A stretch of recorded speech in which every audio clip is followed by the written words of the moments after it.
दोस्तों, स्वागत है आपका हमारे YouTube चैनल पे। दोस्तों, आज मैं आपके लिए जो वशीकरण लेके आई हूँ वो इतना सरल और इतना प्रचंड है कि आप सोचेंगे कि सिर्फ ऐसे भी वशीकरण हो सकता है। इतना सरल, बिना किसी सामग्री से, सिर्फ एक मंत्र के माध्यम से। तो सोचिए वो मंत्र कितना प्रचंड होगा, जो सिर्फ अपने आप में इतना प्रचंड है कि सिर्फ जब आप उसका सिमरन करेंगे, उस मंत्र का जाप करेंगे, तो सामने वाला व्यक्ति आपका हो जाएगा। कभी सोचा है आपने कि ऐसा भी हो सकता है बिना किसी सामग्री से? क्योंकि सब कहते हैं वशीकरण बिना सामग्री के संभव नहीं है, लेकिन हम आपके लिए ऐसे प्रचंड वशीकरण लेके आते हैं जो बिना सामग्री के हो सकते हैं। क्योंकि हमारी कई माताएं बहनें, कई पुरुष, कई भाई ऐसे हैं जो ये कहते हैं कि हम कोई सामग्री एकत्रित नहीं कर सकते, या माताएं कहती हैं कि हम कहीं बाहर नहीं जा सकते, लेकिन हमें वशीकरण की आवश्यकता है क्योंकि हमारे घर की जो स्थिति है वो बिगड़ गई है और हमें उस स्थिति को सुधारने के लिए एक वशीकरण की आवश्यकता है। इसके बिना हमारे घर की स्थिति सुधर नहीं सकती, क्योंकि बहुत बुरा लगता है जब अपने दूर हो जाते हैं। घर में तो साथ रहते हैं, लेकिन दिलों में दूरियां बहुत ज्यादा बढ़ जाती हैं।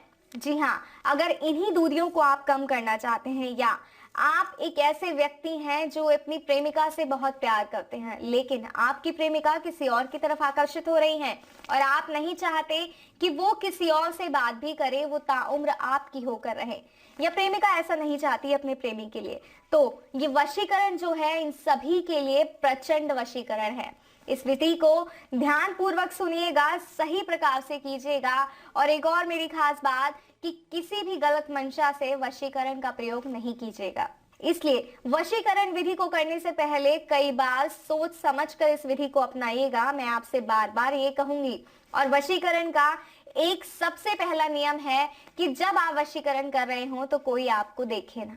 जी हाँ, कोई व्यक्ति आपके आसपास ना हो, आप अकेले हो, एक ऐसे स्थान पर हो जहां आप अकेले हो, एकाग्रचित हो, तभी आप जो है इस विधि को कर पाएंगे। इस विधि का असर पूर्ण रूप से हो पाएगा। तो आइए समय ना बर्बाद करते हुए मैं आपको बताती हूँ कि सिर्फ एक मंत्र के माध्यम से कैसे आप किसी को अपने वश में कर सकते हैं।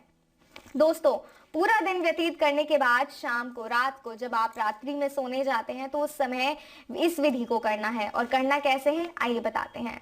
जब आप अपने बेड पर, अपने गद्दे पर, जहां भी आप सोते हैं वहां पर बैठेंगे तो इस तरह आसन लगाकर एक बार बैठिए और अपने हृदय पे हाथ रखकर उस व्यक्ति का नाम लीजिए जिसे आप वश में करना चाहते हैं।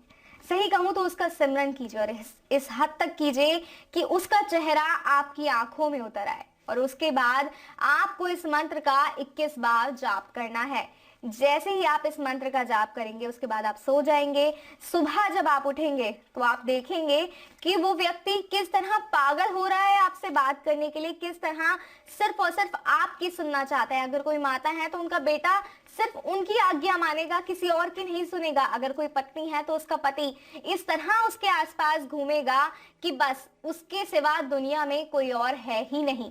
अगर आप चाहते हैं ऐसा तो इस मंत्र को ध्यान पूर्वक सुनिए। और मंत्र है ओम नमो भगवते त्रिलोकचन मम वश्यम करु करु स्वाहा। एक बार और मंत्र बताती हूँ, ध्यान से सुनिएगा। ओम नमो भगवते त्रिलोकचन मम वश्यम करु करु स्वाहा। इस मंत्र का 21 बार जाप करना है, व्यक्ति का नाम लेना है। बात बहुत ध्यान से सुनिएगा कि हृदय पे हाथ रखकर ये पूरी विधि करनी है। कोई आपको देखेगा, इस बात का भी ध्यान करना है। अगर वशीकरण समझने में कोई समस्या आ रही है तो आप स्क्रीन पे दिए गए नंबर पर कॉल कर बात कर सकते हैं। नमस्कार।